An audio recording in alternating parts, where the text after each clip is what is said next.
Ho, what's up? There we go. Camera's inverted. Camera's inverted. Remember that chat camera is inverted. Um, what's up, chat? Welcome back to another 1 year Bible read on the channel. This is day 220. I think I put 5 or 6. Is it 5 or 6 actually? Let me check that actually really quickly. I actually do not know. I believe it was okay. It is 5. Okay, I put the right one. 25. Day 225 in a row. We were doing this for 225 days, chat. We're doing it for 365 though, so we still got a ways to go. Today we're going to be reading from 8:13.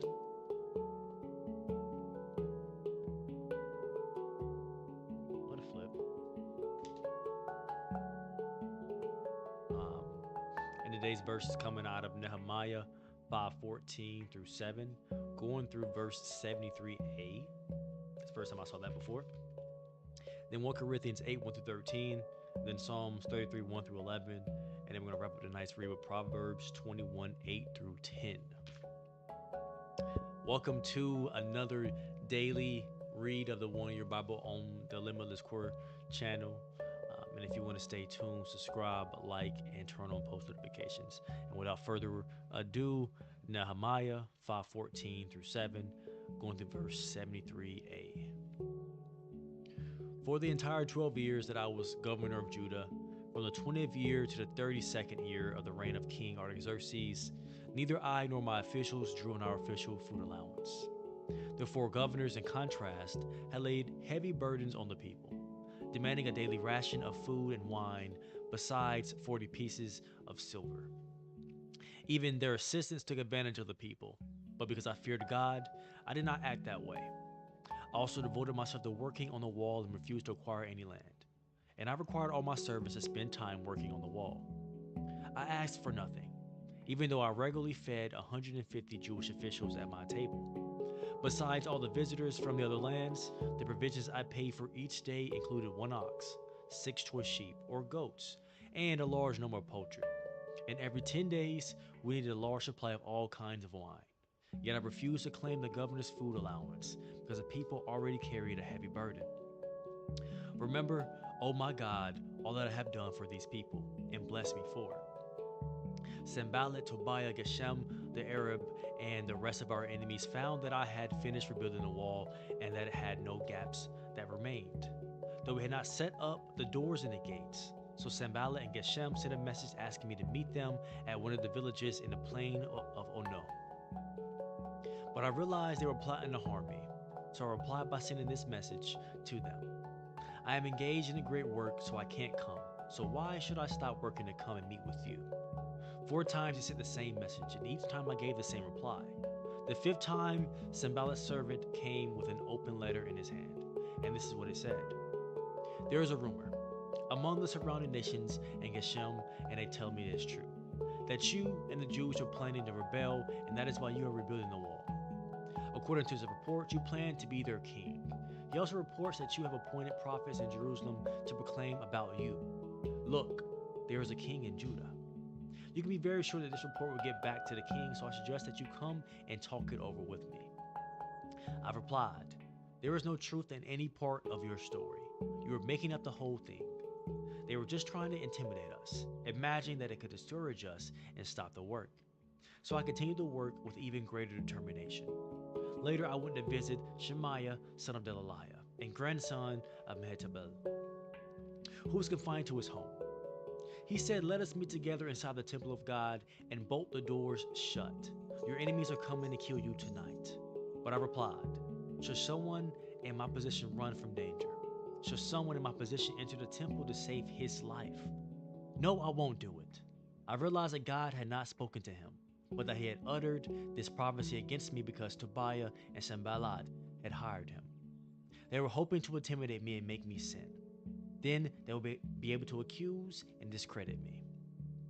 Remember, oh my God, all the evil things that Tobiah and Sanballat have done. And remember Noadiah the prophet and all the prophets like her who have tried to intimidate me. So on October the 2nd, the wall was finished, just 52 days after we had begun. When our enemies and surrounding nations heard about it, they were frightened and humiliated. They realized this work had been done with the help of our God. During those 52 days, many letters went back and forth between Tobiah and the nobles of Judah. For many in Judah had sworn allegiance to him because his father-in-law was Shechaniah son of Arah, and his son, Johanan, was married to the daughter of Meshullam son of Berechiah. They kept telling me about Tobiah's good deeds, and they told him everything I said. And Tobiah kept sending threatening letters to intimidate me. After the wall was finished, I had set up the doors and the gates. The gatekeepers, singers, and Levites were appointed. I gave the responsibility of governing Jerusalem to my brother Hanani, along with Hananiah, the commander of the fortress, for he was a faithful man who feared God more than most. I said to them, "Do not leave the gates open during the hottest part of the day, and even while the gatekeepers are on duty, have them shut the doors and bar the doors shut. Appoint the residents of Jerusalem to act as guards, everyone on a regular watch, and some will serve as sentry posts, and some in front of their own homes." At that time, the city was large and spacious, but the population was small, and none of the houses had been rebuilt. So my God gave me the idea to call together all the nobles and leaders of the city, along with the ordinary citizens for registration. I have found the genealogical record of those who had first returned to Judah. This is what was written there. Here is the list of the Jewish exiles of the province who returned from the captivity. King Nebuchadnezzar had deported them to Babylon, but now they returned to Jerusalem and the other towns in Judah where they originally lived. Their leaders were Zerubbabel, Jeshua, Nehemiah, Sariah, Reliah, Naamani, Mordecai, Boshan, Mispar, Bigvah, Rehum, and Banah. This is the number of men of Israel who returned from exile. The family of Perush, 2,172. The family of Shatatiah, 372. The family of Arah, 652. The family of Pahath Moab, descendants of Jeshua and Joab, 2,818. The family of Elam, 1,254. The families of Zatu, 845. The family of Zakai, 760. The family of Bani, 648. And the family of Babai, 628. The family of Azgad, 2,322. The family of Adinakam, 667. The family of Bigvah, 2,067. The family of Aden, 655. The family of Atir, descendants of Hezekiah, 98. The family of Bashum, 328. The family of Bazai, 324. The family of Jorah, 112. And the family of Gabar, 95. The people of Bethlehem and Netophi, 188. The people of Anathoth, 128. The people of Beth Azmaveth, 42. The people of Kirath-Jearim, Kephirah, and Beroth, 743. The people of Ramah and Geba, 621. The people of Michmash, 122. The people of Bethel and Ai, 123. The people of West Nebo, 52. The citizens of West Elam, 1,254. The citizens of Arim, 320. The citizens of Jericho, 345. The citizens of Alod, Hadid, and Ono, 721. And the citizens of Sanaa, 3,930. These are the priests who returned from exile. The family of Jedediah, through the line of Jeshua, 973. The family of Amir, 1,052. The family of Pashur, 1,247. The family of Arim, 1,017. These are the Levites who returned from exile. The family of Jeshua and Kadmiel, descendants of Hodabiah, 74. The singers of the family of Asaph, 148. The gatekeepers of the families of Shalom, Atir, Talmon, Akub, Hatita, and Shobai, 138. The descendants of the following temple servants returned from exile: Ziha, Hashufa, Toboth, Keros, Sia, Padun, Labana, Hagabah, Shalmai, Hanan, Gedel, Gahar, Reiah, Rezin, Nakoda, Gazam, Uzzah, Pasia, Basai, Manionim, Nefusim, Babuk, Hakupha, Hahur, Bazluth, Mehida, Harsha, Barkos, Sisera, Tamah, Neziah, and Atifa. The descendants of these servants of King Solomon returned from exile: Sotai, Hashaphareth, Peruda, Jalah, Darkun, Gedel, Shavatiah, Hatil, Pokereth, Haziham, and Ami. In all, the temple servants and the descendants of Solomon's servants numbered 392. Another group returned at this time from the towns of Tel Malah, Tel Harsha, Karum, Adan, and Immer. However, they could not prove that they or their families were descendants of Israel. This group included the families of Deliah, Tobiah, and Nekoda, a total of 642 people. 3 families of priests, Hobiah, Hakuz, and Barzillai, also returned. This Barzillai had married a woman who was a descendant of the Barzillai of Gilead, and had taken her family name. They searched for their names in the genealogical records, but they were not found, so they were disqualified from serving as priests. The governor told them not to eat the priest's share of food from the sacrifices until a priest could consult the Lord about the matter by using the Urim and the Thummim, the sacred lots. So a total of 42,360 people returned to Judah, in addition to 7,337 servants and 245 singers, both men and women. They took with them 736 horses, 245 mules, 435 camels, and 6,720 donkeys. Some of the family leaders gave gifts for the work.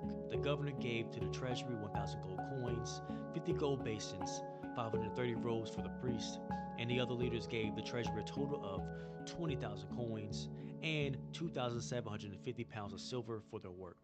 The rest of the people gave 20,000 gold coins, about 2,500 pounds of silver, and 67 robes for the priest.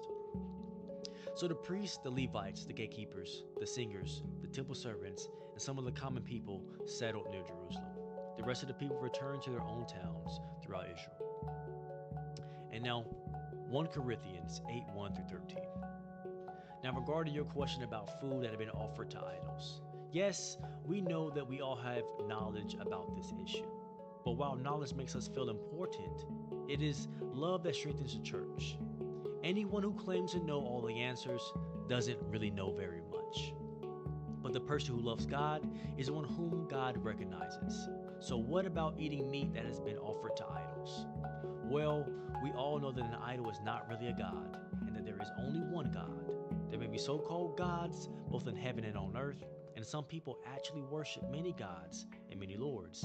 But for us, there is one God, the Father, by whom all things were created, and for whom we live. And there was one Lord, Jesus Christ, through whom all things were created and through whom we live. However, not all believers know this. Some are accustomed to thinking of idols as being real. So when they eat food that has been offered to idols, they think of it as the worship of real gods, and their weak consciences are violated. It's true that we can't win God's approval by what we eat. We don't lose anything if we don't eat it, and we don't gain anything if we do. How you doing, CJ? But you must be careful so that your freedom does not cause others with a weaker conscience to stumble. For if others see you with your superior knowledge eating in the temple of an idol, won't they be encouraged to violate their conscience by eating food that has already been offered to an idol? So because of your superior knowledge, a weak believer for whom Christ died will be destroyed.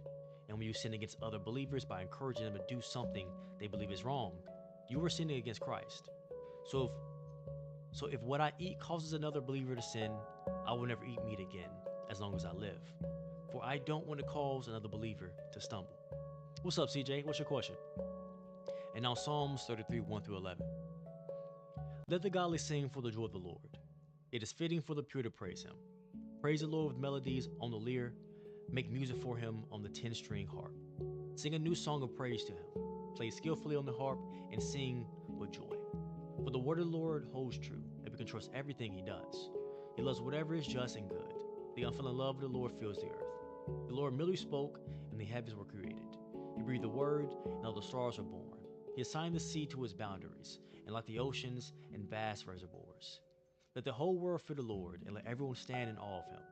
For when he spoke, the world began. It appeared at his command. The Lord frustrates the plans of the nations and thwarts all their schemes. For the Lord's plans stand firm forever, and his intentions can never be shaken.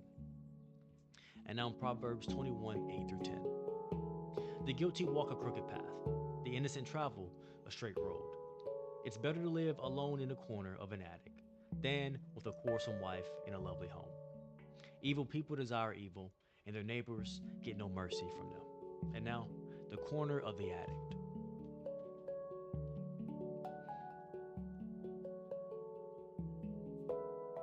The corner of the addict.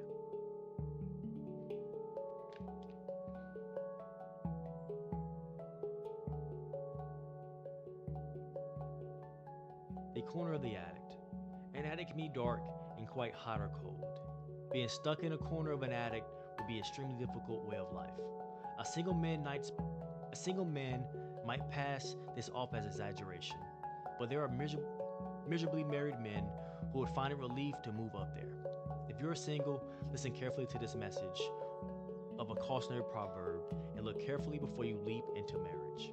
If married, be willing to search for help that could heal your broken relationship. Counseling is better than any addict. How important is truth?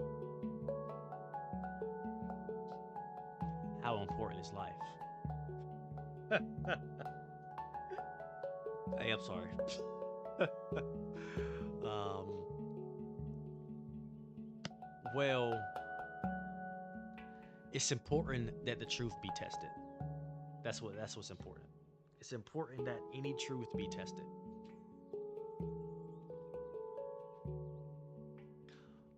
Okay. Um,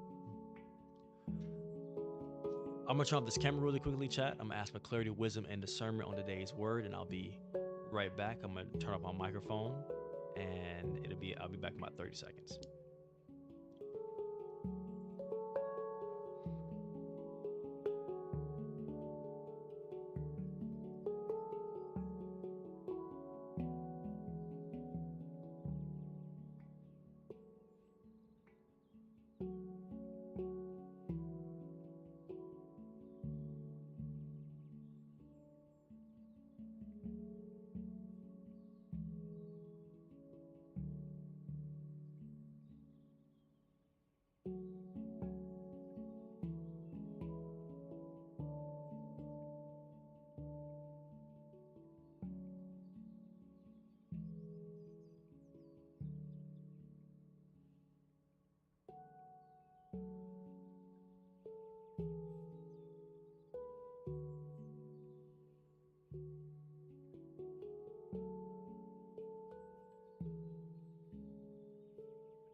All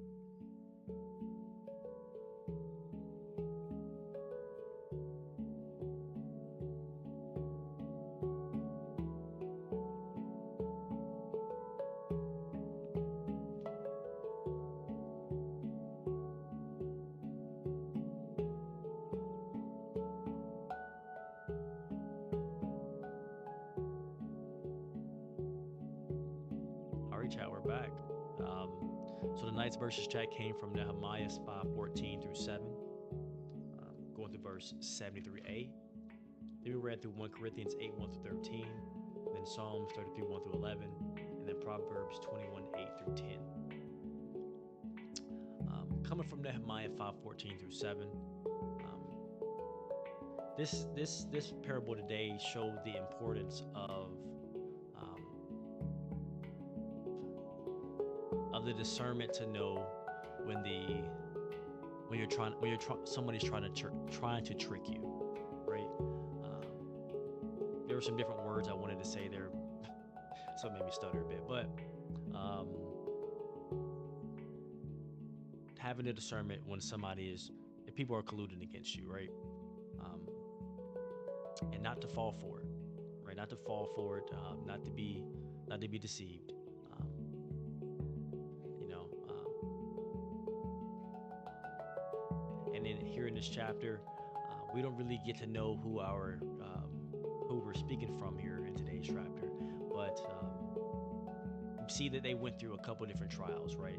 They were building a wall. They had built the wall in such a fast way that the people from the other way began to kind of hate. They were jealous of the progress. They never believed they could do it. They never had faith that they would be able to accomplish that goal. And as they were seeing that they were accomplishing that goal, they became jealous. They became fearful, right? And in that way, they succumbed to the enemy, right? And so, since they fell over to the enemy by becoming jealous and kind of hateful towards them, the enemy gave them a plan to go and try to deceive them. Gave them different avenues to try to deceive them, right? But the leader at the time, he was not deceived by the enemy. He knew where his helps come from. He was a humble man who knew where his help come from, right? Our job is to know where our helps come from, know where the truth comes from. You asked a very important question tonight, CJ. How important is the truth? The truth is extremely important because you have to know where to find the truth. You have to know where the truth comes from, right? That's why I said you got to test the truth, right? Because you have to know where the truth comes from. And our leader here knew where the truth comes from. So when they tried to deceive him, he wasn't deceived, right? And he got back to work. So as the enemy tried to hold him up, try to distract him temporarily so that they can find another ulterior motive, ulterior edge to get around them and to bring destruction to what they had built, he didn't get delayed. He didn't get distracted because he knew where the truth comes from. So it's just it's a great story of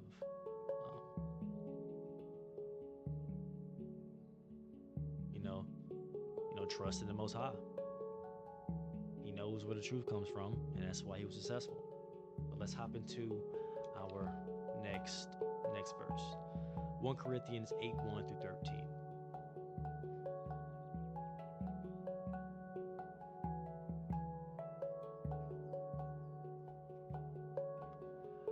This kind of goes into kind of what we talked about before about fathers being good stewards, right, and being good examples for their children. In a similar way to you being a good example for your neighbor, right? So, someone who sees you, a neighbor that sees you, and they see you being successful, right? They're going to emulate. If they want success, they're going to try to emulate you as a successful individual, right? So what you're doing, they're going to attempt to emulate, right? And it kind of sucks, right? If you think about it, it's like, oh man, like I did all this work to be successful, and now I can't even have fun because somebody look at me and I'm doing something bad. They get influenced. Now it's on. Now it's my fault. That's pretty funny. I'm not gonna lie. Oh man, it's pretty funny. But um, oh, that's pretty funny. Um, but it's not your fault. It's your privilege. You know, you're privileged to be able to be successful. You're privileged to be able to have someone see you and aspire to be like you, and see you as successful, and aspire to achieve success in that way. You're privileged, not burdened with that. You know, you're privileged, not burdened with that, right? So you have the privilege to be a role model for others. Um, you know, he's knocking over my microphone. So the next time we think about the fact that you know you wanna just be able to just do whatever you want to right now, or whatever. Remember that you're in a privileged position. You're in a privileged position, and to be grateful for it. Having people look up to you is something to be privileged about. Having people that love you is a privilege. Having people see you and see you as a successful individual is a privilege. Uh, so let's be more grateful for the blessings that we do have in our life, right? So let's hop into Proverbs 21, 8 through 10. The guilty walk a crooked path, and the innocent travel a straight road. It's better to live alone in the corner of an attic than with a quarrelsome wife in a lonely home. Evil people desire evil, and their neighbors get no mercy from them. Um, so, first verse 8, guilty walk a crooked path, and the innocent travel a straight road. Pretty self-explanatory. It's better to live alone in a corner of an attic than with a quarrelsome wife in a lovely home. Um, don't just get married to say I got married. Don't be in a relationship to be just to be in a relationship. You know, if you go be married, be happy. Find a way to be happy. If you're gonna be in a relationship with somebody, find a way to be happy, right? And if you can't find a way to be happy in either one of those two situations, then you're better off single. Evil people desire evil, and their neighbors get no mercy from them. It's pretty self-explanatory. Evil people will take advantage of anybody, and their neighbors won't get any rest when they're around them. They always be trying to scheme. They can always be trying to scheme. So if you got evil people around you, just know you went for a long road, because they always they always thinking of something. Hey man, it's funny. And chat, that is the end of today's One Year Bible Read. This was day 225 of our One Year Bible Read chat. And if you've never seen this outro before, it's your first time seeing it, hey, let's do it together. We all got that limitless core, baby. I appreciate you. I might even love you, but I'm for sure glad you woke up today. Thank you for joining me for another One Year Bible stream on the channel, day 225 in a row. And if you never heard this before, I appreciate your presence. It's the most Bible that you can give me. Whether it's for a minute, a millisecond, a second, or you've been with me for a while now, I truly do appreciate it. And I hope you have a great rest of your night, because I'm having a great rest of mine. Peace. Wrong mouse.